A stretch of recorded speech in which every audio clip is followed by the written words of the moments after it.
reference. Okay.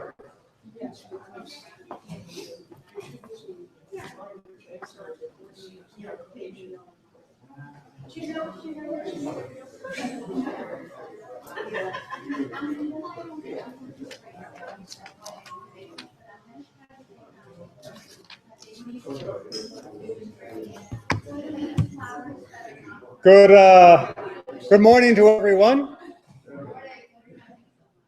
So we're going to go ahead and get started. As I'm sure that most of you are aware from checking out the information online, we are going to be having a number of different presenters, but I have the pleasure of trying to pull it together.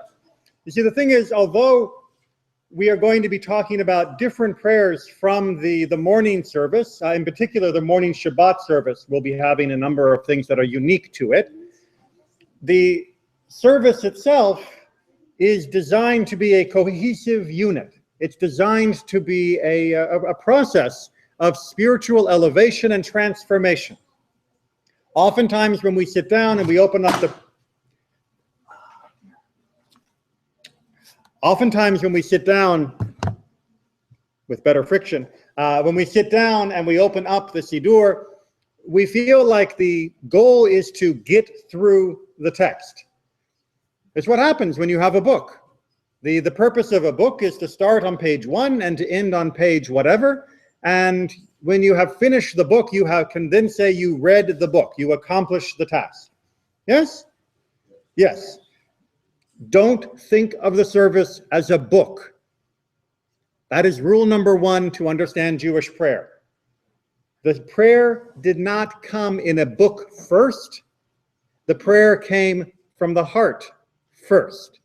We wrote it down because things that come from the heart and things that are just in our memory, I think everybody knows we don't always keep track of them so well. And so we wrote them down and we structured what our hearts had expressed and what the hearts and the words of the most beautiful poets of our people expressed, in order that we would be able to remember them and use those expressions again. But the purpose was never to make a book. That is not the purpose of prayer. The purpose of prayer is to connect us with God. The book is a tool for doing that. The individual prayers are tools for doing that. And the service itself has been constructed over the centuries in order to best achieve this process. You are looking at, when you hold the book in your hands, you are looking at the combined efforts of hundreds of thousands of Jews from all walks of life who have continually refined and reworked and retooled the specifics of Jewish prayer until it has become a beautiful and intricate machine for transforming the mundane into the sublime, for transforming our own attitudes into something that will transform the world. This is an evolved process, as we'll hear from many of the historical sides as the presenters do, and it is something that works because we are human. We are as human as our ancestors who found it meaningful and powerful, and therefore their words indeed can continue to move us if we recognize that that is the purpose. So everyone understands, our job is not to finish the book. Our job is to connect to something greater than ourselves. Good? Good. All right, so let's get down to work. Every service has a structure to it, just like a good workout should.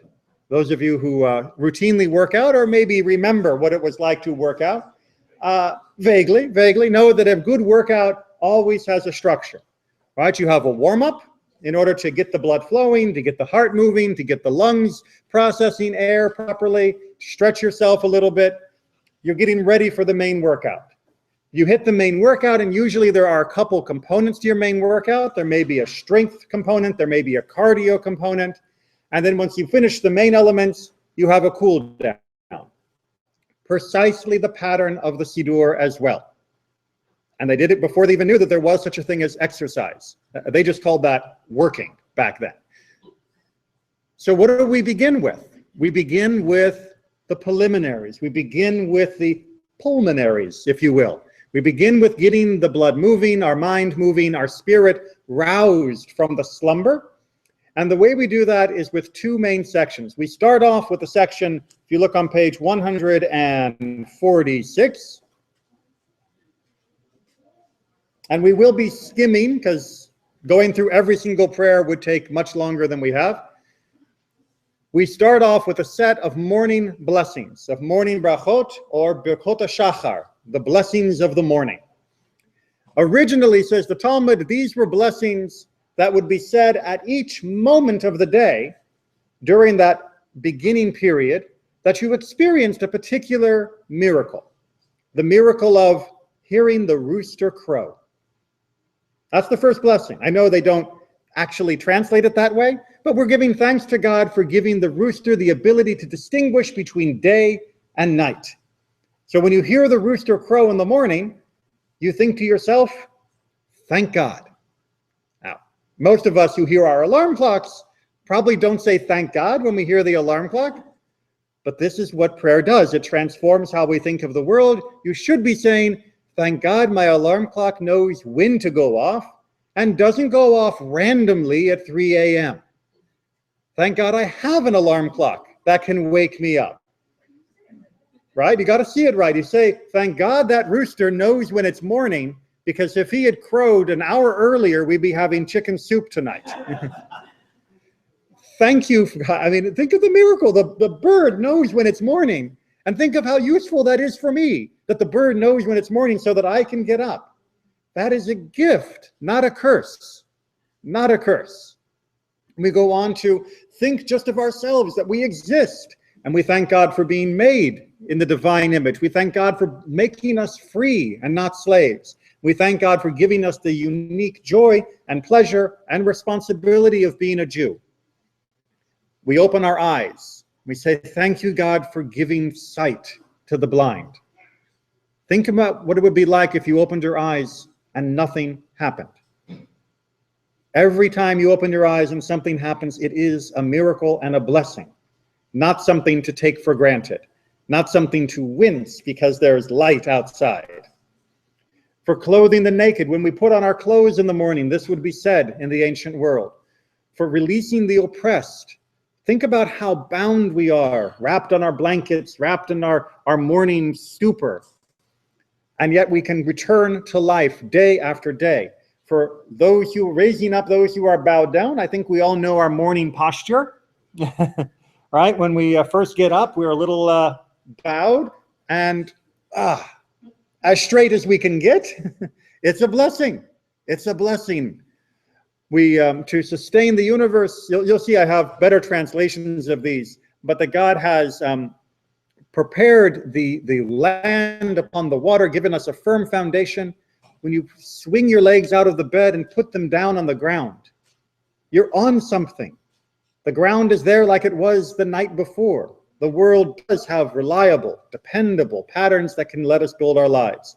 But this entire section, and like I said, the handout will have more detail of how to translate these. The entire sections are there to begin our day by framing it with, look at what I've already received. Before I've even gotten out of bed, I am already receiving blessings. Before I've even gotten my eyes open, I am already in wonder at the world that exists. And that wonder makes you wonder, which is why the rest of this first preliminary service is about, well, wait a minute, what am I? Why am I? I'm receiving these gifts, but who am I to be receiving such blessings? Why do I exist? What does it mean to be human? And we wrestle with these all the way through until we finally come to the realization, I am a small, insignificant, fragile creature. But, and the but's really, really important here, but I have been shown that there is a path towards a meaningful and powerful and joyous life, thanks to the gift of Torah, thanks to the gift of God's presence in my life. Which leads us to the next question, which is, who is this God person anyway? All right, well, wait a minute. Now that I understand what I am in comparison to all of reality, I'm beginning to understand that there is a God that is also in comparison to all reality. And in that comparison, well, there's no comparison. And so we then switch when we reach what the section known as Psuke de Zimra, which if you want to see what that looks like in our prayer book, it's on page 180.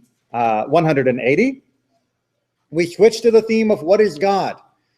And what we can pretty much say is, whoa, just, man, pick your word of expression and awe, as we are overwhelmed by our understanding that God transcends everything we know and yet still cares, still connects to this world.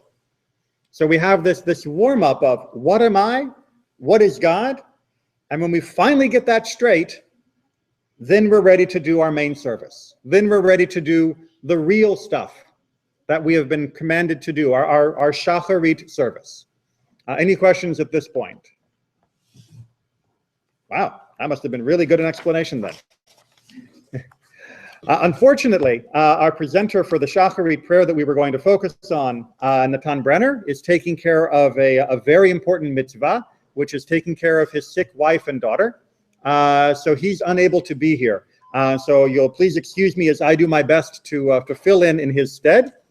But we begin every service, Shabbat or non-Shabbat, with an expression of appreciation and consideration of creation. Every service in the morning and in the evening, Shabbat and non-Shabbat, we start with the theme of the world exists.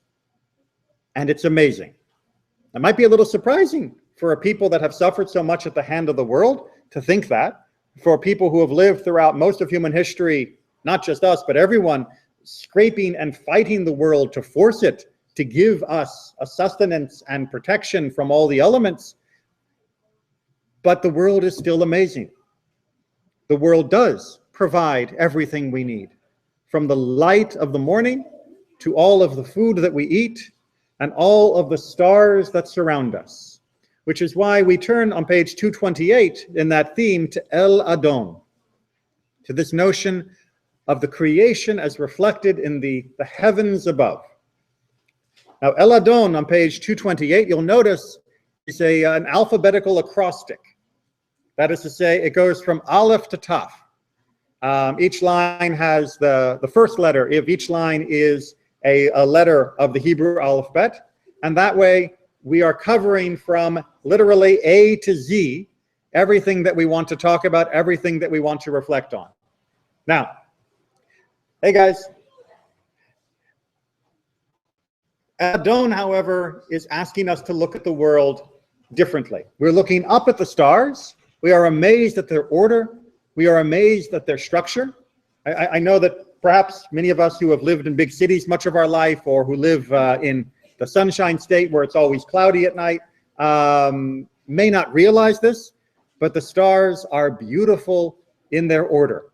The stars move according to a very, very, very strict pattern.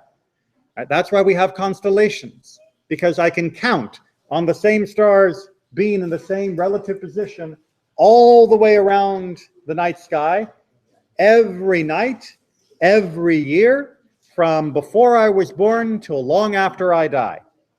And that pattern is something that we should think about. That pattern is something that we should reflect upon.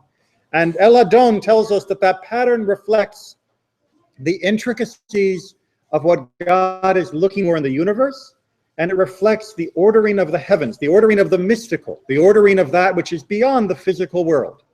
And so El Adon serves as a bridge to go from our mundane creation, which is still amazing and wonderful, to the transcendent creation, the fact that there is a world embedded within this world of meaning, of purpose, and of light, of the heavenly echoes that is there within us and within everything around us. So El Adon is this mystical bridge that helps us make that transition. How are we doing? Make sense? Okay. After this creation wonderment, after this amazement at everything that is swirling about us, we turn then to the next main prayer of the morning service, which is Ahava Rabbah, or Ahavat Olam, if you are in the evening, which deals with the theme of revelation, the giving of Torah, the giving of instruction. And it is the perfect counterpoint and is the necessary counterpoint to what we just did. Again, you have to think of this as a spiritual workout, right? I've thought of who I am. I've thought of what God is. Now I'm appreciating and thanking God for the intricacies of the universe that go from the basics of light to the transcendence of heaven. And if you're feeling a little overawed at that point and a little confused and a little then you're feeling it right. And Ahava Rabbah comes and says, God takes our hand and says, I know the world is confusing. I know that from your tiny perspective, this seems chaotic. But really, there's a plan. There is structure. There is order, and you can know it. The universe is knowable if the Lone Ranger will help us. Poor William Tell, you know, it's forever the Lone Ranger. The universe is knowable and understandable, and your place within it is meaningful. And the short for all of that is Torah, right? Torah was written by the same person, in quotes, that wrote the universe. Therefore, the Torah is that embedded instruction manual that says this is the way the world works, and God gave it to you because God loves you. God didn't want you to be sitting there with the IKEA package going, I don't know how to assemble this. God wanted you to have the package and the instructions because God cares. God is nice. Make sense? All right. We have the universe. We have the instructions. More importantly, though, we understand that in both we have God's love, which means that we reciprocate both those ideas. We proclaim God's oneness, the Shema, which you'll find on page 242, thank you, 242, and the Ve'ahavta, the idea that we should love God. God has already shown love to us. We can reciprocate that love. One of the forms of reciprocation, by the way, and the best reminders is the wearing of tefillin, which we had a chance to experience during the Worldwide Wrap, and which is mentioned explicitly in the Ve'ahavta itself.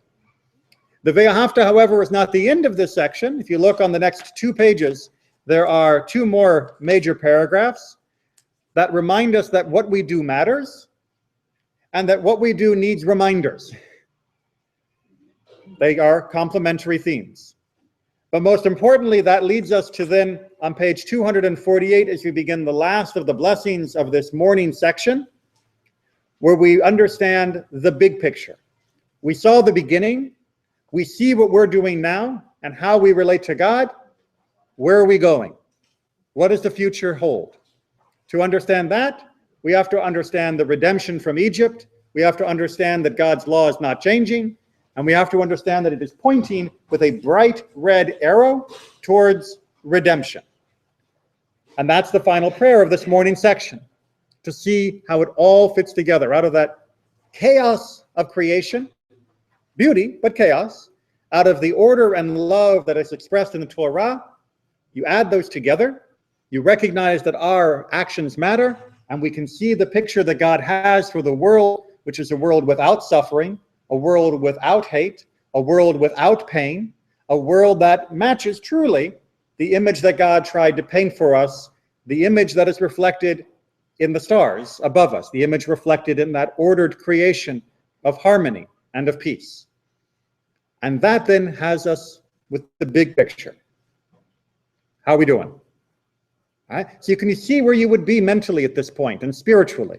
Right? You would have gone through all of these stages, and you've now got these 3 big ideas of creation, revelation, and redemption bound together by that concept of ahava, of love.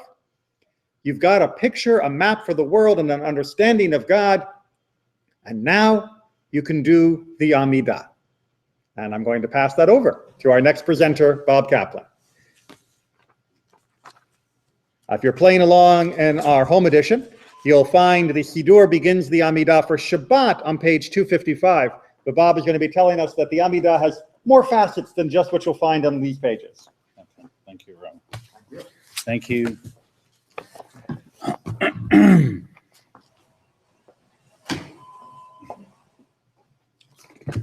So good morning again, everyone. So the Amidah is also called the standing prayer, Amidah HaTefillah, The reason being is obvious, because we stand during its recitation. Has other names. I actually remember initially just knowing it as the Shemon Esrei, okay? And which means 18, the 18, because basically during the weekday Amidah recitation, it consists of 18 verses, or let's say originally it did. Now, for the last many, many years, it actually has 19, but it's called the 18 because of the origin, okay? And the origin goes back, way, way back, probably 2,500 years. We're talking initially maybe 500 BC. There was an assembly that occurred, 120 men or so, okay, got together and basically created the initial formula. But we know it predominantly throughout the Mishnah period, which is surrounding the Second Temple around 70 CE, Common Era, both before and after. For most of the prayers, etc., were put together around that time. So it is Judaism's central prayer, and it's also basically called the prayer, or tefillah. So it is basically the central prayer of the service. It's recited 3 times a day, morning, afternoon, and evening. And I didn't realize that at one time the sacrifices could occur at different times of the day. And so that's one of the reasons why there are actually 3 times to recite the Amidah, to correspond to various times during the day when the initial sacrifices were offered, etc. So the Talmud indicates that when Rabbi Gamaliel II undertook to regulate private devotion, he directed an individual by the name of Samuel HaKatan to write another paragraph against informers and heretics. And some feel that this paragraph was the source of the additional blessing that actually made 19 blessings as opposed to 18. There are other authorities who tell a different story, that the 15th prayer came from actually a splitting of number 14, and in the handout you'll see all the individual blessings. That blessing which talked about restoration of Jerusalem and the throne of David, from which the Messiah would emanate, that blessing was split into 2. Some authorities feel that's the source of 19 as opposed to 18 blessings. So the prayer mode for the Amidah is one of trying to achieve the height of concentration, okay? Basically kind of getting into your own world. And because that's the time, perhaps I think at other times during the service you will too, but during the Amidah is really the private time to really, I think, try to ultimately connect with God. You're really beseeching God. So some people call the emotion that evolves with reciting the Amidah, or the intent. They use the phrase, many of us have heard, kavana, okay? Really kind of emotional connection and getting into the seeking of God.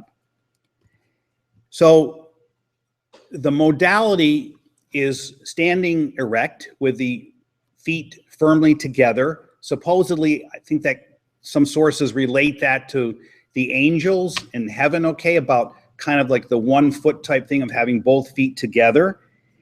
And of course, facing in the Western Hemisphere, we face east toward Jerusalem. Depends where you are in the world.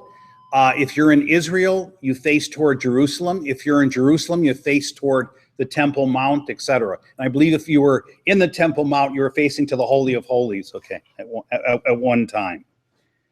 And if, like, such as in our synagogue, in our sanctuary, if your ark has you face in a different direction, you face toward the ark, okay? So you wouldn't be standing facing away from the ark just to face east toward Jerusalem. We actually had initially talked about reversing the structure of the sanctuary at one time, but obviously we haven't gotten anywhere near that. But our setup is so beautiful the way it is, I don't think anybody wants to kind of like futz with it, basically. Okay, so the guideline of silent prayer comes from Hannah's behavior, emanates when she prayed in the temple to bear a child. So she prayed that speaking upon her heart, she spoke in a way that only she could hear her words, that no one else could hear what she was saying. And that emanated, that's that kind of inner intent, emotion, devotion, etc. So we have adopted the scenario, the mode of prayer. Technically, the correct is that you can hear your own words in a whisper, such as this. You know, when Rabbi Paris was here, okay, and I sometimes would be next to him doing the Amidah, whatever, it's interesting because I could hear the entire recitation if he was right next to me, okay, and it was really interesting because in Orthodox Jewry and synagogues you'll hear the same thing, okay, so just loud enough so you can hear it yourself, but technically supposedly not to intrude on your neighbor. So basically, the Amidah in an Orthodox synagogue is said silently entirely first and then repeated by the Chazan. One of the reasons for the repetition was that some people were illiterate and so they could join in with the Amen and participate in that modality. As far as, again, going back to the silent aspect, that's why kind of we try to keep the doors closed so people don't intrude on individual people's space during the recitation of the Amidah.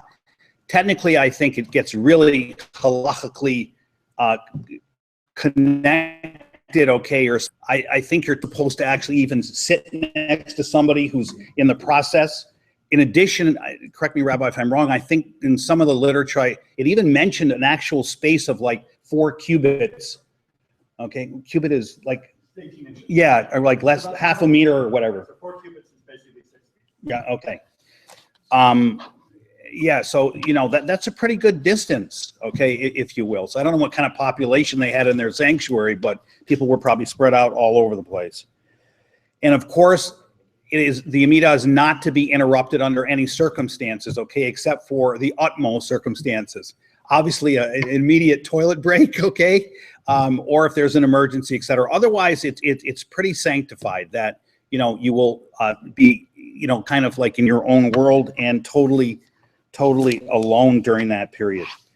So we begin the Amidah with 3 steps backward, okay, 3 steps backward and 3 steps forward. The 3 steps backward are to basically signify or symbolize kind of getting away from the world, the outside world at the moment, getting into your own space, and stepping forward again is kind of like approaching the King of Kings, that symbolism.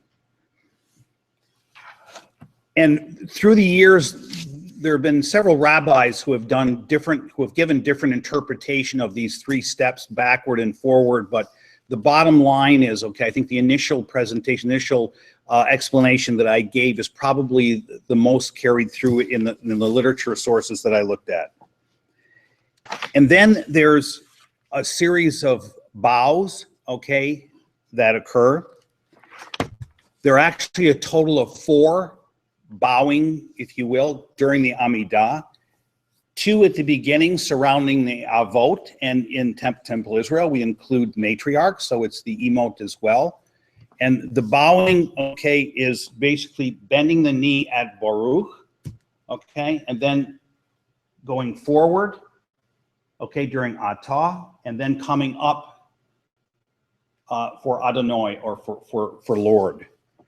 And so it's basically Baruch Atah Adonai, okay, that's at the beginning. And then there's another set at the end, the last set of 3 blessings, which begins with Modim, Anachnu Lach. Modim is simply a bow forward with a bend at the waist without the actual bending of the knee. And then at the end of that particular blessing, Lahodos, there actually is, again, the 4th bow, which is the knee bend forward with the Atah and then back up at Adonai. So there are 4 bows, Amidah. Okay. And at the end, At the end, there's also the bowing left and right, okay? When you're actually at the end of the Amidah, when we say, Oseh Shalom b'Meremav, Hu Yaseh Shalom, etc. He who makes peace in the heavens, may he make peace for us and all Israel. Let us say Amen. That is to the left, to the right, and then forward. Okay, so that's the series of bows, and actually there is the one to the left and right, which comes at the end. Okay, let's see what I have here. So the 19 blessings in the handout that I have for you, I listed actually the 19 blessings. The way they're arranged is the following. For the weekday Amidah, and the Amidah has a different structure for different services, whether it's Shabbat, whether it's weekday, you can have Shabbat, obviously, morning, afternoon, evening, Shabbat festival, Shabbat high holidays. The first, it's broken, the Amidah is broken up into 3 sections. So if you look at the weekday Amidah with 19 blessings, there's a set of 3 blessings at the beginning and 3 blessings at the end. And there are 13 in the middle. The first section, the first 3 are actually the theme, the primary theme is praise of God. Okay? The opening blessings, etc. The middle 13 actually are, if you want to use the word requests, you're beseeching God, okay, or asking God to deliver various items, or I won't use the word favor, but granting wisdom is one of them, okay? Healing, there's a prayer to heal the sick. There's a rescuer of the people of Israel, etc. So a combination, again, in the middle section of blessings, requesting various items from God. And then the last section has to do with the theme is gratitude, okay? So praise, requests, and extolling the Almighty, gratitude in praise, okay, of Hashem, etc., comprise the last 3, beginning with Modim Anachnu Lach. Okay, for the Shabbat Amidah, if you go to page 258, okay, we're going to talk about the Kedusha in a second. If you go to 258, that begins the second section, and actually the Eloheinu v'Elohei Avotenu on the top of page 260. The middle section of the Shabbat Amidah consists of basically 1 major blessing, okay? So you have 3 at the beginning, 3 at the end, 1 in the middle, as opposed to the 13 that you have on a weekday. All you're doing on Shabbat, it's not all, it's huge. What you're doing is sanctifying God. So the middle blessing consists of a sanctification of God and God's holiness, okay? And one of the reasons why why you only have 1 middle blessing, huge blessing on Shabbat, is the feeling that, which as we know, the more we go into it, is that everything in Judaism is for a reason, everything makes sense. And the reason you only have 1 prayer in the middle, sanctifying God, is that all those requests in the middle section for the weekday Amidah are actually totally unnecessary and actually contradictory what the spirit of Shabbat should be all about. So if you came on Shabbat and were just asking God for all these requests, etc., it sort of takes away from the spirituality and the holiness of the day. Okay, and it really makes sense, okay, in a common sense fashion. All right. I think we are getting near. So that is the Amidah. And I'm going to go over to the Kedusha for a second. So the Kedusha is basically, if the Amidah is the central prayer of the service, the Kedusha is the central moment of the Amidah. And Kedusha, meaning holiness, is traditionally the 3rd section of the Amidah recitation, around 500 BC. And during Kedusha, we really have the opportunity to sanctify God, to publicly proclaim his holiness. Page 256. Yeah, I'm sorry, 256. So The Kedusha basically consists, it's very simple, 3 primary verses, okay? 3 primary verses.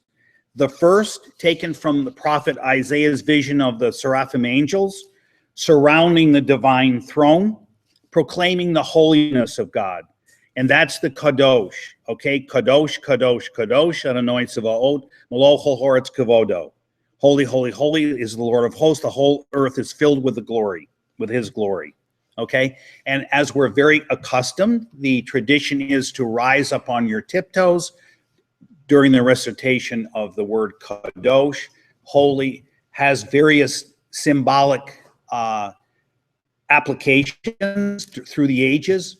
Number 1, okay, is to sort of mimic a little bit of the fluttering of the angels, okay, around the around the divine throne.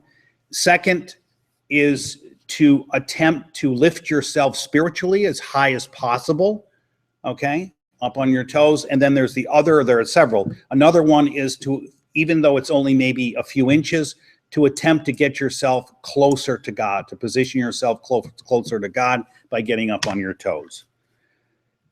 Okay, the second verse is the Baruch Kavod Adonai Mimkomo, which we're all familiar with. Blessed is the glory of the Lord from his abode. It's taken from Ezekiel's vision of heaven, the words that he heard carried through the rushing winds and spoken by heavenly hosts. And the third verse is from Psalms, and it's kind of a little bit less so than, it doesn't have as much of a mystical background, but it's a proclamation, declaration, if you will, by the people, okay, that the Lord shall reign forever and ever. That's the Yimloch Adonai Le'olam Elohai Tzion L'dor V'dor, hallelujah, toward the bottom.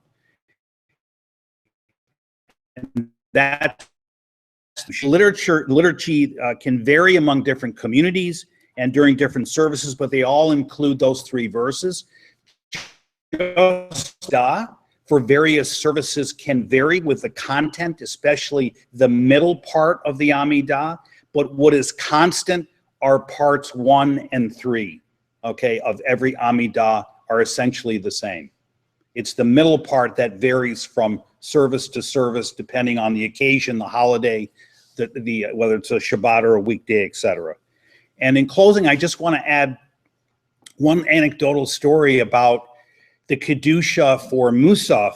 If you go over to the Musaf Kedusha for 2 seconds, which somebody will help me. It's before 400. Yeah. There we go. Yep. Got it. Okay, 358. If you see, one of the differences in the Musaf Kedusha is the Shema appears. Okay, the Shema appears all of a sudden, Shema Yisrael. Okay, and then Ani Adonai Elohechem below it, a few lines below. And why is it there? I just thought the interpretation or the story was just fascinating. And basically, it dates back, at least the original version of this dates back to around 500 CE in the Common Era. In Persia, there were all sorts of pogroms at that time. And so there were government authorities that went around and basically carried out surveillance in the synagogue to see whether the Shema was recited. And so what they did, of course, they were, taken, beat the whole bit. So what they did is they took the Shema and took it out of its usual spot and buried a version of it in the Amidah, in the Kedusha at Musaf at the end of the service. By that time, the authorities, many of them had seen that the recitation in its normal place had not taken place, so they left because the Shema wasn't supposed to be recited. Okay? And the practice to commemorate that, to commemorate those years in the pogroms, etc., if they were called that at that time, basically it stuck. It stuck during the Musaf service, and it basically came down through the years as a tradition, and it still stays there. Okay, so there's probably a lot that I left out, Rabbi, but that's it. Okay. Yeah, it's just absolutely huge. Okay, so thank you. Thank you.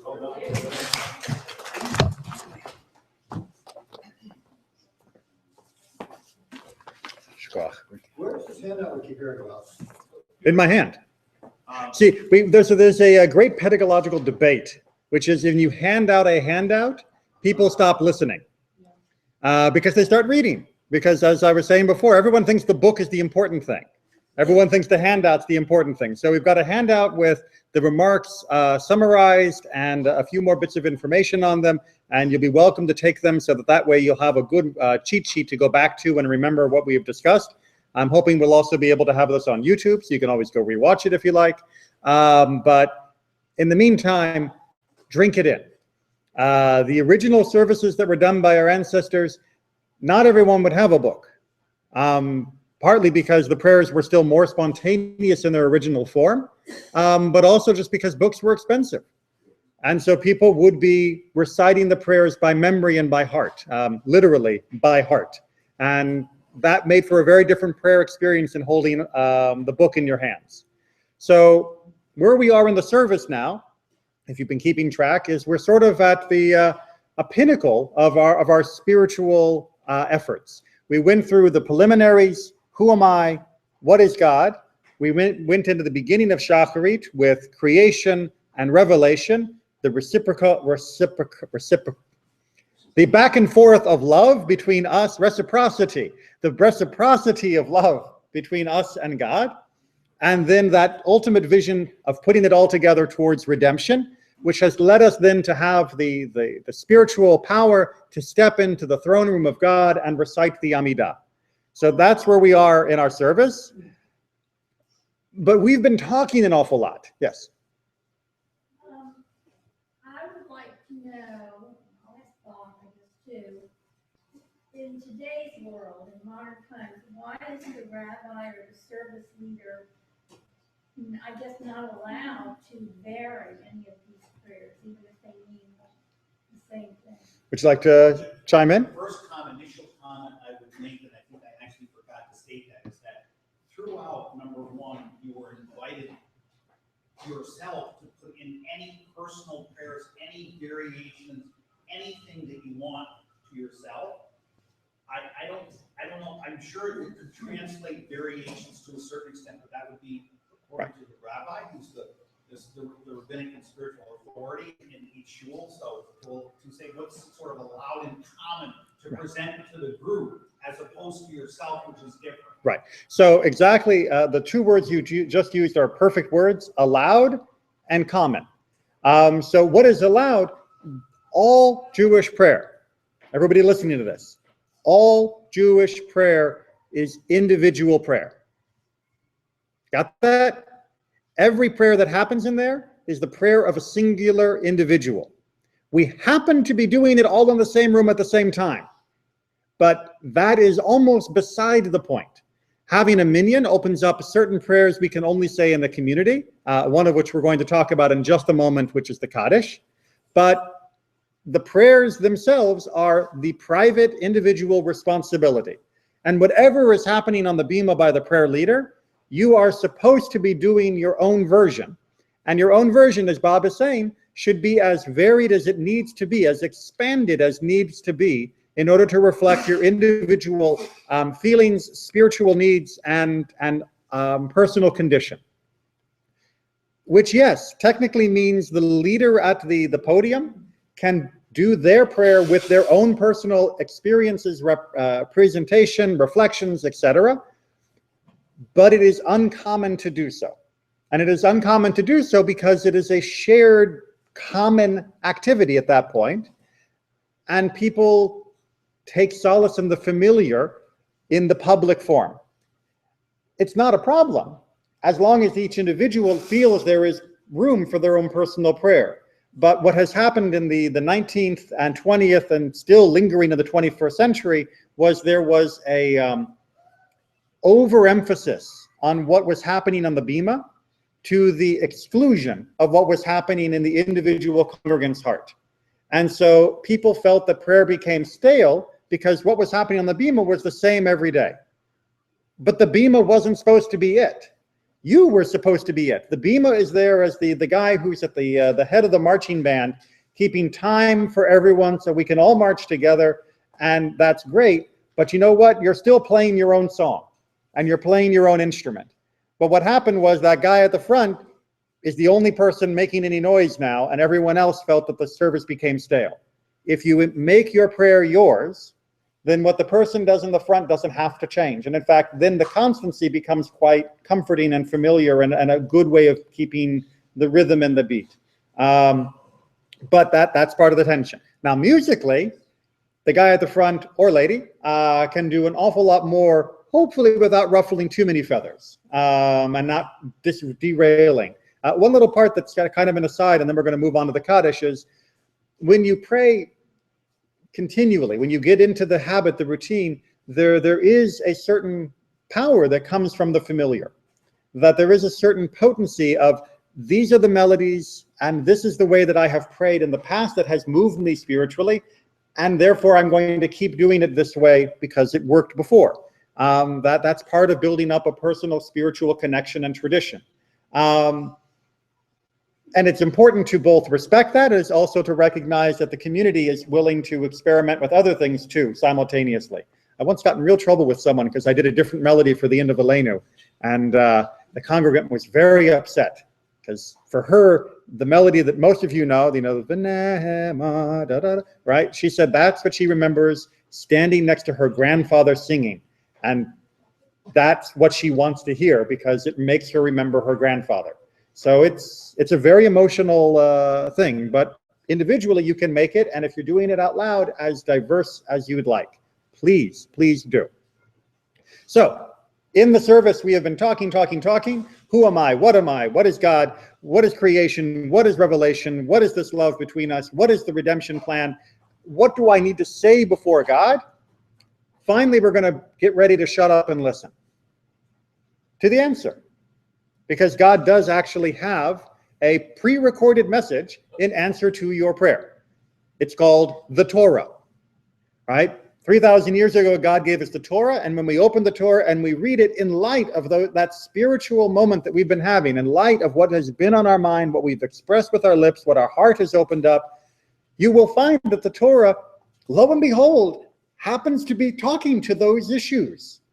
Now, the Torah is saying the same thing to everyone around you, but because you're looking at it now, having focused on what is most meaningful to you at this moment, the Torah will say something different to you than the person next to you.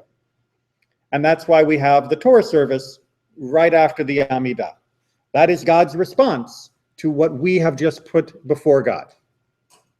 But we have to recenter ourselves before that happens. And in Judaism, we recenter ourselves between different sections of the service by reciting the Kaddish. Dr. Ryan?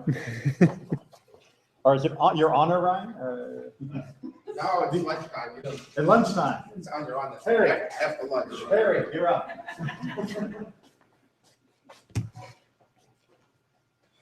It's really tough to pray properly. I think it's tough to be a Jew. I think it's probably also tough just to be a good person. And so the Kaddish, the word Kaddish is the Kaddish is in Aramaic, except for a few words. And Kaddish means holy. And holy means different things to different people. Dan and I were in Erfurt, Germany, 2 years ago, when we lent the Torah to a synagogue that's being reestablished. And in Erfurt, we went to Shabbos services. We had a totally different experience about Kaddish, and I want to tell you about that. And it changes attitudes. It changed my attitude anyway. Now, you've all heard the Kaddish, and you've all said the Kaddish. You should listen to the Kaddish and not let your mind wander, and at least think about something spiritual. Tastes are different. You can think about, well, in the morning, I don't know if this is a religious event or not, but in the morning, as Rabbi pointed out, I don't hear any birds because I'm partially deaf, and I don't like birds anyway. It's for the birds. But in the morning, I almost always think to myself, what am I going to do today that's exciting? I really do think that. I also think, how can I get into trouble today so that I can work my way out of trouble? Because getting out of trouble is a lot of fun for me. But you should think for yourself, what can you do to make your day good? And if you're not too selfish, what can you do to make somebody else's day a little better? So in medicine, I helped other people. In law, I represented other people. And as a judge, I represented the community. And now I'm very selfish. I think only about me and Rhea and my children and my grandchildren, my great-grandchildren. But that's because she's listening. I think mostly about me. Mostly about me. And that's, I think, in doing the research on the Kaddish, I found it very, very, very difficult. I came away with, don't let your mind wander during Kaddish. Let it wander to what you're doing right now. What are you praying for? Why are you praying? The word Kaddish means holy. What is holy about what you're doing? So back to Erfurt, Germany. There were Russians who were praying in Hebrew only, speaking in Russian, no English at all. And they came to Kaddish and it suddenly became familiar. They did the Kaddish and we all participated in it. And then the Kaddish was finished. We're going on to the next prayer. That man stood up and started the Kaddish all over again. Well, that was interesting. Maybe somebody he's mourning somebody. We didn't know what to think. He did the Kaddish, the whole congregation did it. He sat down, okay, next page, no English, all in Hebrew. And he stood up and did the Kaddish. And there were like 7 of them. And Dan and I are saying to each other, that's very interesting. All right, so now the prayers go on, and it's now Kaddish time again after the Amida. And they finish, and we turn the page, and he stands up and does another Kaddish. And there were like 6 Kaddishes after each section. So he and I say to each other, let's do one. Is that right? We say, do one. He says, no. Yeah. And let's do one. He says, okay. So we wait to see when the 5 and 6 Kaddishes get finished. As soon as they do, we go, and the rabbi continues. It was such a crushing moment. But think about when Kaddish is said here. I notice it's the one prayer that more people participate in, and more people have heard, and more people have said, at least part of, than any of the other prayers. Right? I don't know why, but it is. Maybe it's because of the Kaddish at funerals, or the mourner's Kaddish, which is different. And I'll talk to you about that just a minute. There are 5 Kaddishes. You have a handout which talks about all 5. All right, don't read it. Just take it with you because you might want to see all 5. You might want to see them in the future, how they differ a little bit. That's not a big issue right now. But the full Kaddish is what's said usually at the end of the Amida, at the end of a service, a part of the service. The half Kaddish, as you'll see in your handout, leaves out something. It's more than a half, but it is called a Chasi Kaddish, and it's said at sections, after sections of prayer. The mourner's Kaddish leaves out a part, and that's the part that I wanted to talk to you about, because everybody has heard the mourner's Kaddish, or unfortunately have said it, or has been to a funeral where the mourner's Kaddish is said. I'll get back to that in a minute. The other 2 Kaddishim, or Kaddishes, or however you want to pluralize Kaddish, is something that's called the Rabbi's Kaddish, which is said when a rabbi finishes teaching a section, an education section. And when the Torah, when a public recitation of the Torah is done by a rabbi and a section is finished, they do Dat Kaddish. Essentially, it's pretty much the same. A few words are different. Why do we say the Mourner's Kaddish? And what meaning does it have? Essentially, the words are pretty much the same. The Kaddish praises God. Let me hear the words that various people have said.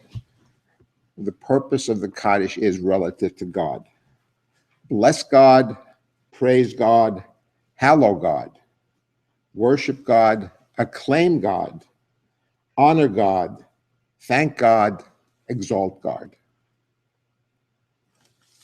Why so many? You ever wonder during services why, or at funerals, why at a funeral do you bless God in so many ways as I've just counted and more? When you're sad, when a loved one has died, when somebody you really like has died, when the person has died is too young to die, and yet you go and say all these blessings. You ever wonder about that? You ever wonder at the same time about the soul? What's the soul? Is there a soul? Where is it? Have you found it? Are you looking for it? And the story is what the soul leaves and goes to heaven. Really? The soul leaves and goes to somebody else. That soul stays alive and transfers from person to person. Really? Yes, really. How do I know? Somebody told me. Did the Kaddish tell me that? There is a strong belief that although we don't know what happens when you die,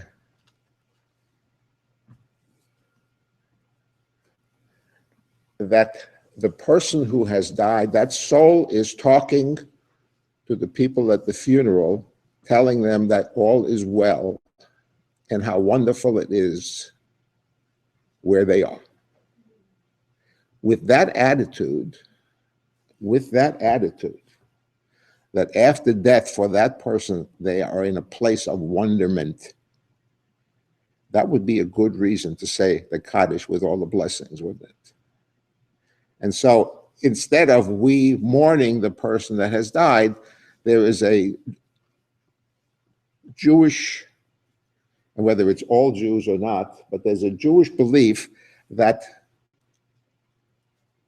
the soul of the dead person is telling you all is well and all is wonderful where they are now, and all that you've been praying for, that prayers are for, is being fulfilled wherever that soul is now. So the soul, the Kaddish, is consoling us, and we are blessing God for that consolation. It's an interesting thought process and attitude. Pardon? Somebody's talking to me through my hearing aid.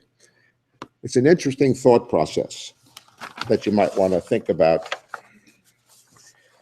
It's a very intangible thing. So back to the Kaddish in the synagogue. If the words have great meaning to you, fine, but the words merely should transform your thinking into something very, very personal, to put all the thoughts of daily life out of your mind, and maybe you can say to yourself, I'm going to do something today for someone else. I think it's a little more important to say to yourself, contrary to what is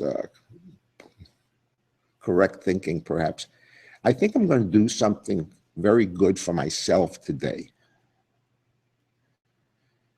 praying to God to let you do something good for yourself, to yourself, will make you a better person, a better congregant, a better Jew. And you automatically do things better for other people anyway, for the world. And then you get back to make this world a better place. Corny.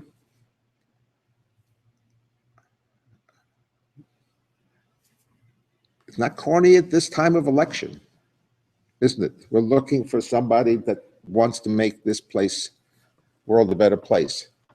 Let me finish with what happened to me about an hour ago. What can I say about the Kaddish that would tie this all together? So I Googled Kaddish.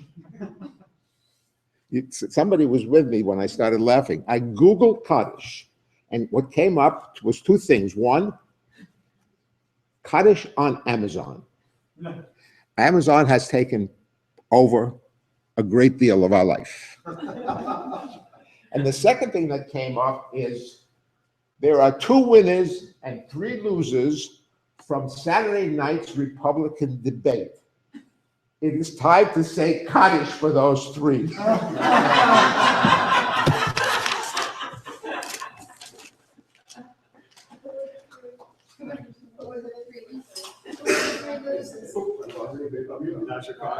I believe you. Right there at the bottom.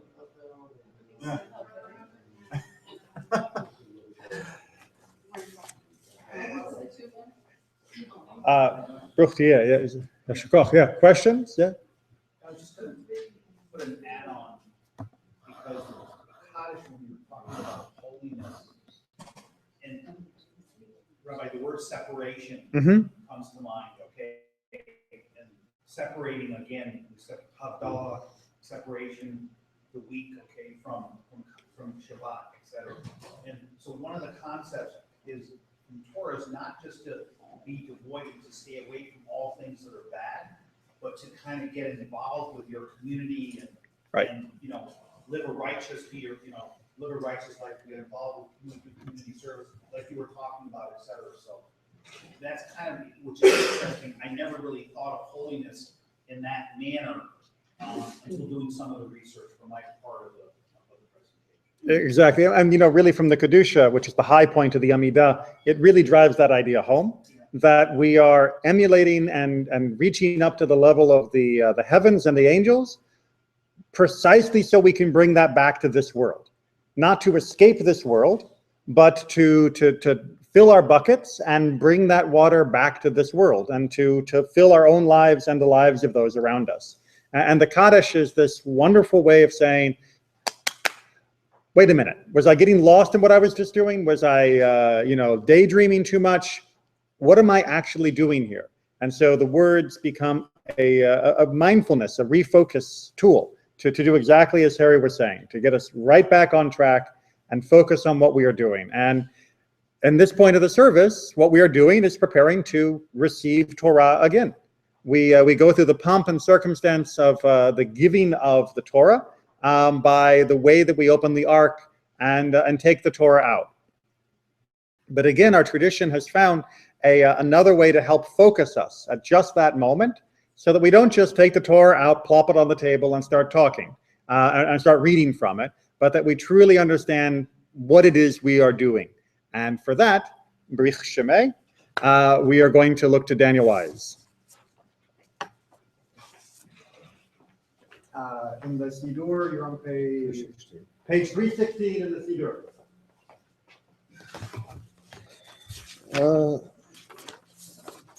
So as somebody who sometimes leads the Torah service, I find that for me as a leader, I'm not always able to concentrate on what's going on because I'm aware that I'm up in front of everybody else. And it was very interesting, I chose Baruch Shemay because there's a moment in the service we're taking out the Torah where the leader says, Baruch Shemay D'Marei, and then there's some quiet, and then we go into Be'ana Rachitz. And I never had examined what that was all about, but it is about refocus. The rabbi sort of set the stage with a metaphor about workout and exercise. I'm next to a metaphor about theater. Lori and I happened to see 3 plays this week. And in one of them, just a brief commercial called Art, and Mad Cow was fantastic. You should go. But they used a very common theatrical device called breaking the fourth wall, where the dialogue is happening, the action is happening between the characters, and then all of a sudden one of the characters steps forward, everybody else freezes, and the character addresses the audience. And the point is, there's a lot going on here, but there's something else going on here, which that character is going to tell you about. And of course, if you watch House of Cards, that's sort of the main device there. So the Torah service is very dramatic. In some ways it's like a play, not that we're performing, but there's dialogue. It's between us and God, and it's between us and ourselves. It doesn't help me that the play is in Hebrew and Aramaic, but it's there. And the Torah service does open very dramatically. Ein kamocha, there's none like you unto God. And the congregation joins. We're talking to God and to ourselves, in this triumphal moment. Scatter your enemies, O God. The Torah goes forth from Jerusalem. And then as we carry the Torah around the congregation, the same mood. The Lecha Adonai Hagadulah. It's like yours is the greatness, the power, and the splendor. But in the midst of all that, there's this quiet interlude, which has a definite mood change. And what the point is there is that there's something else going on here. Yes, that's the wrong phrase because it minimizes it. We're about to receive the Torah, but I, individually, and we as a group, are we ready? We need to, we pray to God that we're worthy and that we are ready for it. So Baruch Shemay was taken directly from the Zohar, which is a medieval book of Jewish mysticism, which is becomes the foundation of the Kabbalah. And there's some. It's in a part of this. It's in a section of the Zohar that talks about the Torah service. I would have had somebody read from the handout, but I will read from the handout. That's why I was concerned about the handout. But this is what the Zohar says. As soon as the book of the law is placed on the reading table, the whole congregation below should assume an attitude of awe and fear, of trembling and quaking, as though they were at that moment standing beneath Mount Sinai to receive the Torah, and should give ear and listen attentively, for it is not permitted then to open one's mouth, even for discussing the Torah, still less other subjects. So fear and trembling and quaking, that's some kind of kavanah, right? So, one of our metaphors for our relationship to God is as, parent to child. And, sometimes it's appropriate for a child to be a little afraid of their parent. But you hope that the parent at that moment especially, has some compassion, exactly, has some compassion for the child. And what the Zohar takes up that theme. And it says this: when the book of the law is taken out to be read before the congregation, the mercy gates of heaven are opened, and the attribute of love is stirred up. And each one should then recite the following prayer, which is Baruch Shemay. In other words, the mercy gates are open. This is a good time for us to put in a good word, for ourselves. And the translation in our Siddur, I learned, to me, is a little bit unsatisfactory.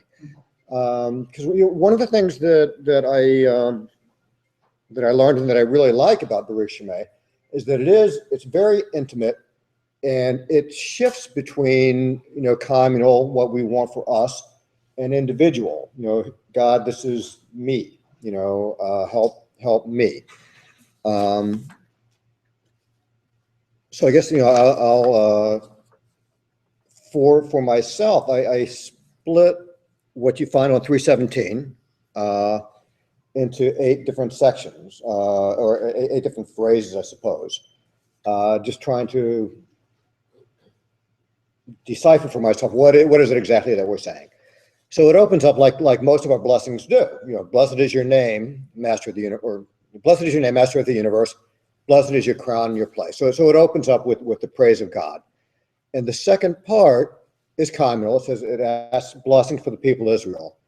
And what I'm reading is not exactly the same translation. Let your favor be with your people Israel forever, and let the deliverance of your right hand be seen by your people in your temple. Grant us your good light. Receive our prayers with compassion. May it be your will that you lengthen our lives with goodness. But then it shifts. All right. And may I be counted among the righteous, so that you have compassion upon me and guard all that is mine and your people Israel's. Remember, I'm trembling in awe at the foot of Mount Sinai, but have compassion upon me. It goes back, to acknowledge, God's place in the world, God's supremacy in the world. You are the one who feeds all and sustains all. You are the one who rules over all. You rule over kings, and the kingdom is yours. The next sentence, so in our book, it says, we are the servants of the Holy One who is to be praised. The actual word is singular. And what it says is, I am a servant of the Holy Blessed One, and before him in his glorious Torah at all times. I find that very powerful. I am a servant of the Holy One. So it's just, me all by myself. I have an obligation, and I have a relationship to God. And it occurs to me, I think correctly, that at least in our prayer with Dominion, that's kind of a unique formulation. I mean, because it is all about we are here, we do this, we do that. But this is, I am a servant of the Holy One, which I enjoy. Goes on to say, I do not trust in any man. We don't trust in man. We don't trust in angels. Excuse me. I don't trust in man. I don't trust in angels. My trust is in God. So it's again an acknowledgement of God's place in the world. In our service, this is when the next part is when the congregation joins in. Be'an Arachetz, it says, "Open my heart to the Torah." So this is just a focus on what it is we're getting ready to do. I mean, there's all this fanfare. We're getting ready to read the Torah, but make it work. Open my heart so that I'm ready to receive it. And it ends with, fulfill the wishes of my heart and those of your people Israel for whatever is good. So I've always kind of read our translation. It's to mean, bring me good things, bring me life, and bring me peace. That's not really what it means. It's fulfill the worthy wishes of my heart. The wishes of my heart for whatever is good, let those be fulfilled. And then, thus fortified, after Be'an Arachetz, then we're ready to return to the fanfare, bringing out the Torah and reading it and receiving it, actually receiving it and absorbing it. Thank you.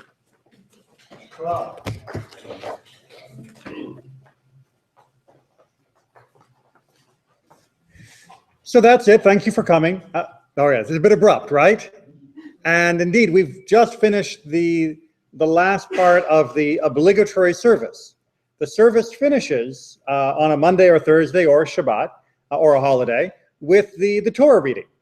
And once the Torah has been read, we have fulfilled our obligation both as individuals and as a community, and we could all go home. But our sages long ago realized that Musaf notwithstanding, which is there on special days, we need a cool down. We need some way to take all that we have reached in our spiritual journey and all that we have accepted now through the hearing of Torah, and to both bring it into the world and let ourselves walk back into the world. And so they formulated with psalms and with other poetic expressions a set that would help us make that transition out the door to be ready to go. And the next major part that we're going to talk about for that section is the Aleinu. And I believe, Michael, you are going to be leading us in that. About leading, hopefully informing a little bit. Guiding us. Page 402, if you are using the keyboard. Aleinu also should be said standing with your feet together. Aleinu addresses the Jewish people's struggle over being the chosen people and the trials that arise with that responsibility. The prayer reflects the Jewish people's faith and dedication to God. Additionally, the prayer speaks of God's eternal rule. During the verse, Ve'anachnu korim, we bend the knee, many of our Ashkenazi brethren of Ashkenazi descent or in Ashkenazi congregations bow at the waist before the ark. This is symbolic of bowing to God and being humbled in his presence. The two paragraphs of the Aleinu express both a particular and general themes. The first paragraph speaks specifically of the Jewish obligation to praise God. It is our duty to praise the master of all. Aleinu l'shabeach, l'adon hakol. It is basically our pledge of allegiance. I hope you've read it in English. I'm sure over the years you must have read it, but I would encourage you to go back and read it very carefully, line by line and sentence by sentence, in light of knowing that the first paragraph is about individual obligations, and the second paragraph calls for universal recognition of God by all people, and all humanity will call upon your name.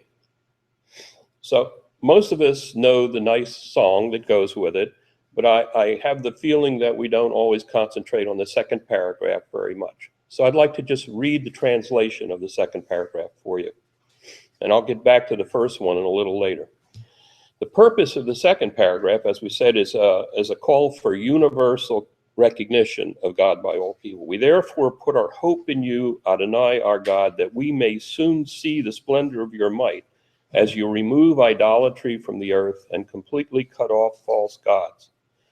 As you perfect the world under your almighty sovereignty, then shall all humanity call upon your name and turn all the wicked of the earth to you. All inhabitants of the earth shall know and understand that to you alone every knee must bend and every tongue swear allegiance. Before you, Adonai our God, shall they bow down and prostrate themselves, and to your glorious name shall they give honor. They shall all accept upon themselves the yoke of your kingdom, that you may rule over them soon and for all time. For the kingdom is yours, and forever shall you reign in honor, as it is written in your Torah. Adonai shall reign forever and ever.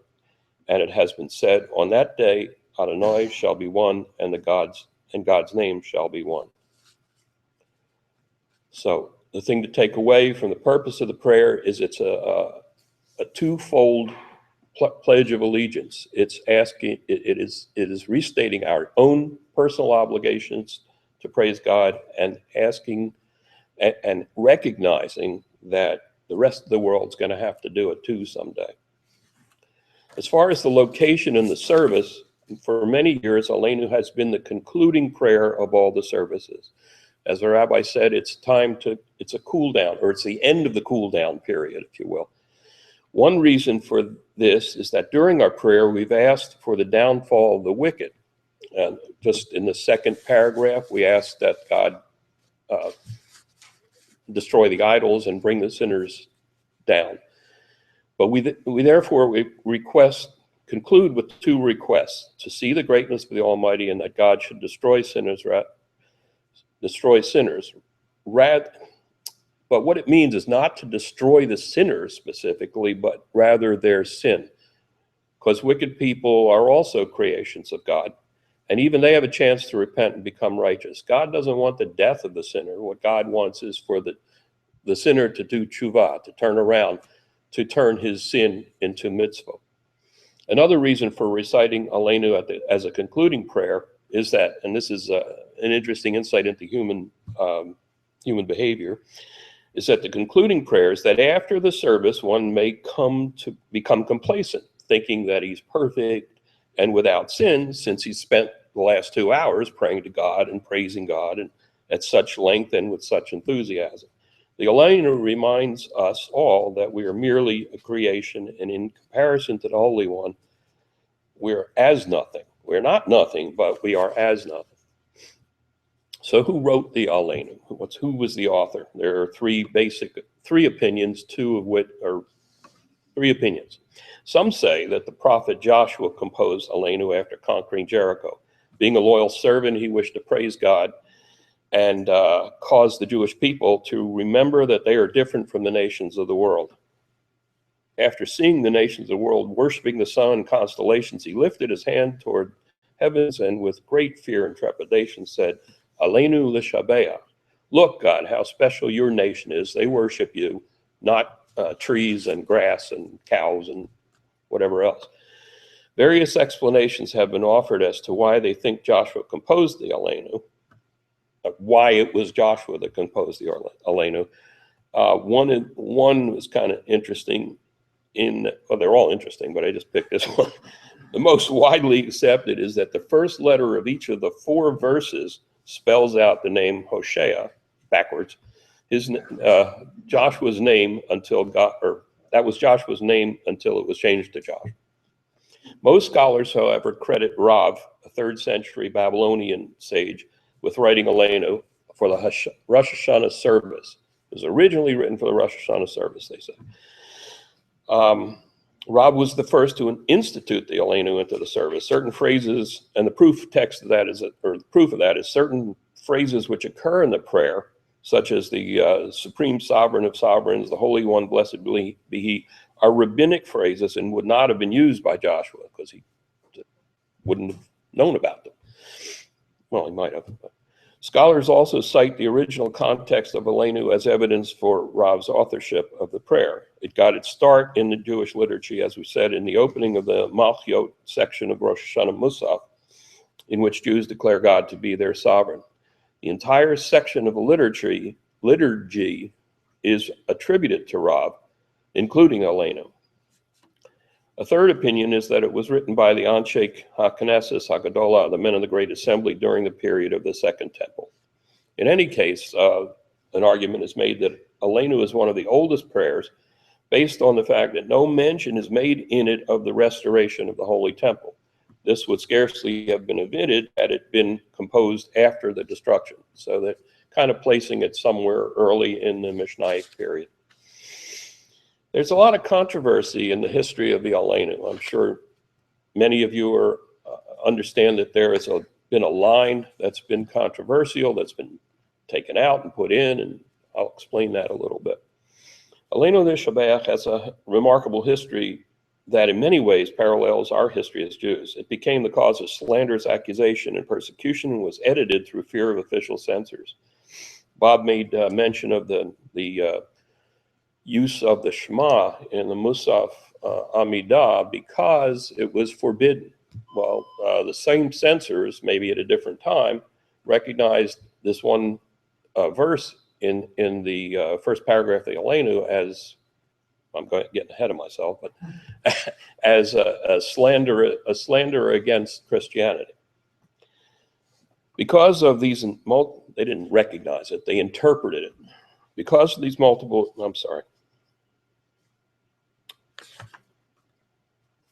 By the Middle Ages, it was already a very important prayer in all the services. The controversy started when an early form of the prayer was found by non-Jews to contain an additional sentence.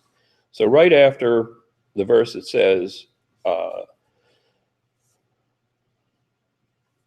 aleinu hakol hamonam, that is, nor our destiny like all their multitudes. Originally it said, for they worship vanity and emptiness and pray to a God who cannot save. Now, in the Middle Ages, the Christians kind of took umbrage to that, thinking that we were blaspheming Jesus. The sentence which was denounced as a slur against Jesus, however, is really constructed from two quotes from the book of Isaiah, which is way earlier, way earlier. Isaiah 37, for the help of Egypt shall be vain and empty, and verse 45:20, no foreknowledge had they who carry their wooden images and pray to a God who cannot give. So this was much, much earlier. And what Isaiah was railing against, as he was wont to do during all of his prophetic period, was idol worship. So that's what he was talking about, and that's what that sentence really was alluding to. Isaiah would not obviously have known of Jesus, so this text has no relevance to him. The line is still included in Sephardic and Italian prayer books, but was omitted in most older printed Ashkenazi prayer books.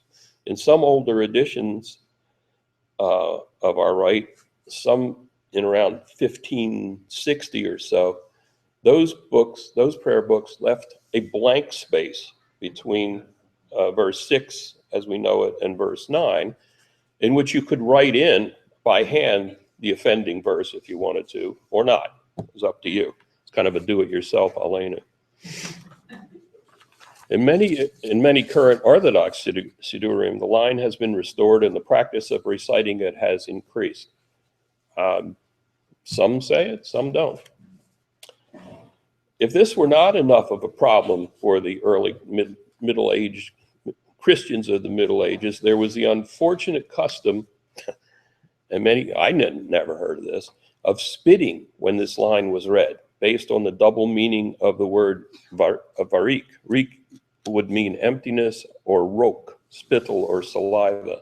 In fact, in a lot of the Middle European synagogues, they had spittoons around the pews. And when that verse was said, people would go,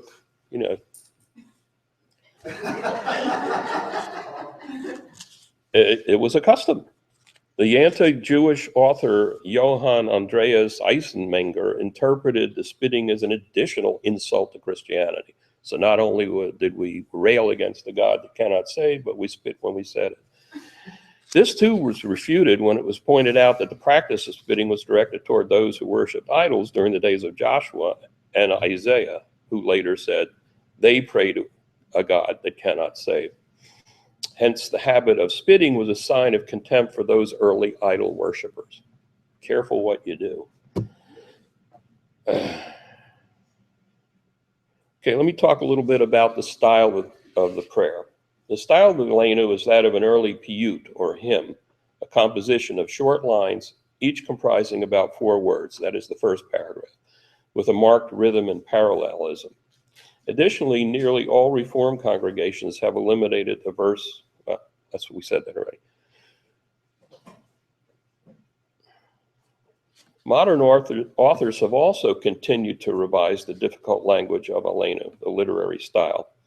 The 20th century, both the 20th century Reform prayer book called The Gates of Prayer in 1975 and a recently published Mishkan Tefillah offer several versions of Aleinu, one of which includes the traditional Hebrew text without the reference to a God who cannot save. The English is translated euphemistically to water down this whole idea of the chosen people even more, and to avoid potentially offensive ideology being expressed by the worshiper. A similar approach is taken by conservative Siddur Sim Shalom, which translates those verses as, He, God, made our lot unlike that of other people, assigning to us a unique destiny. Both paragraphs of Aleinu, as I said earlier, are recited standing. During the first paragraph, it is customary to bow when we say the words, Ve'anachnu korim. So what's the impact of this prayer? What should we take away with us? So great is the importance of this prayer, Jewish law requires that when it is recited in the synagogue, everyone present should join in, even those who may have already said it, or one who just walked into the synagogue. Aleinu is included in the Amidah prayer of both Rosh Hashanah and Yom Kippur, and during Aleinu, in the cantor's repetition of the Amidah, the congregation prostrates themselves. One of the only times that prostration is done during the entire year. That is, you may have noticed during the high holidays that the chazan will fall face down, prostrate on the bima. This is to the ultimate in diminishing ourselves before God. Accordingly, the prayer of Aleinu must also, like the Shemona Esrei, be said with humility, intense concentration, and fear of heaven.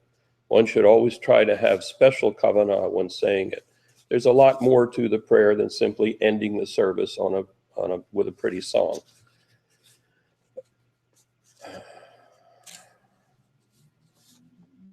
It's also customary to recite Aleinu at the end of a service called the Kiddush Lavana, where we praise the sighting of the new moon.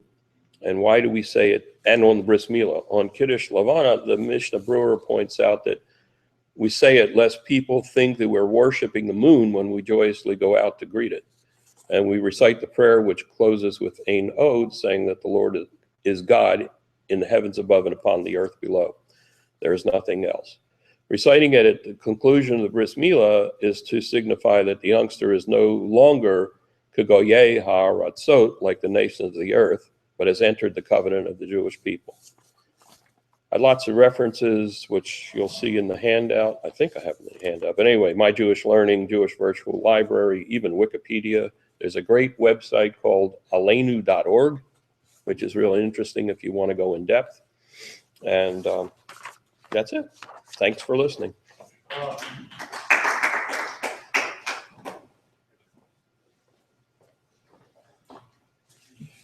And before we get to the final, that is a good reminder that there are numerous resources available right on the internet, as well as wonderful books that will help you understand the prayers, their literary structure, the spirituality behind them.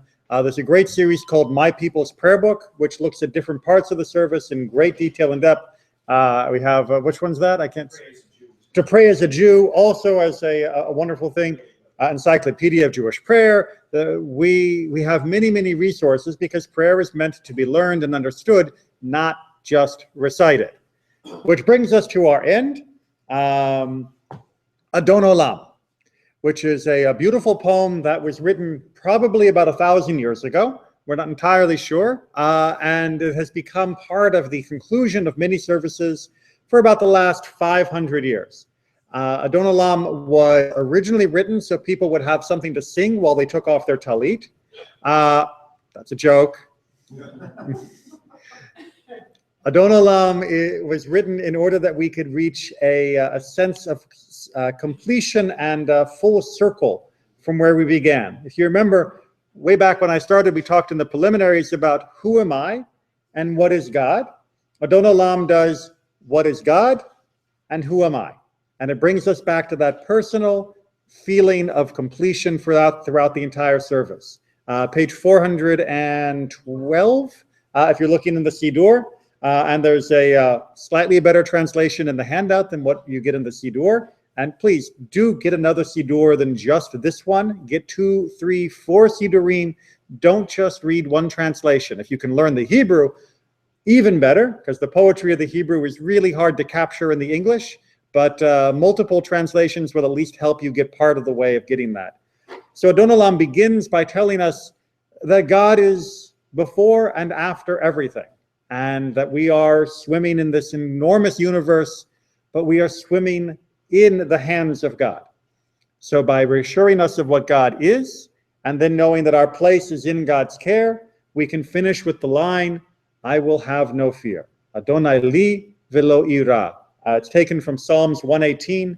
God is with me, I will not fear. One unique characteristic about Adon Olam comes from its meter system. It has a system of meter. It's officially known as the iambic tetrameter, which is a poetic form used by other poems. I shall never see a poem as lovely as a tree. Same type of meter system. It is a it's back and forth between unaccented, accented, unaccented, accented for 4 beats of words. And that is why Adon Olam will fit any 4-beat or 2-beat melody known to humankind. It's why Adon Olam can be sung to any melody except a waltz.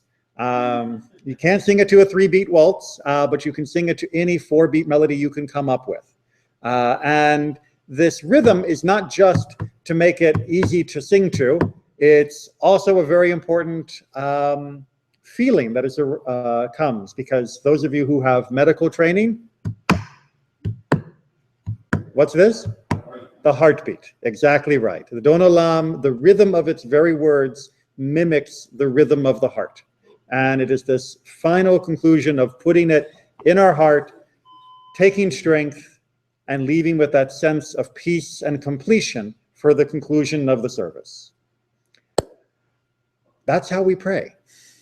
And like I said, it is a personal experience. It is made stronger and more powerful as a group, but it is made much more stronger and powerful by taking the time to realize you're the one doing it.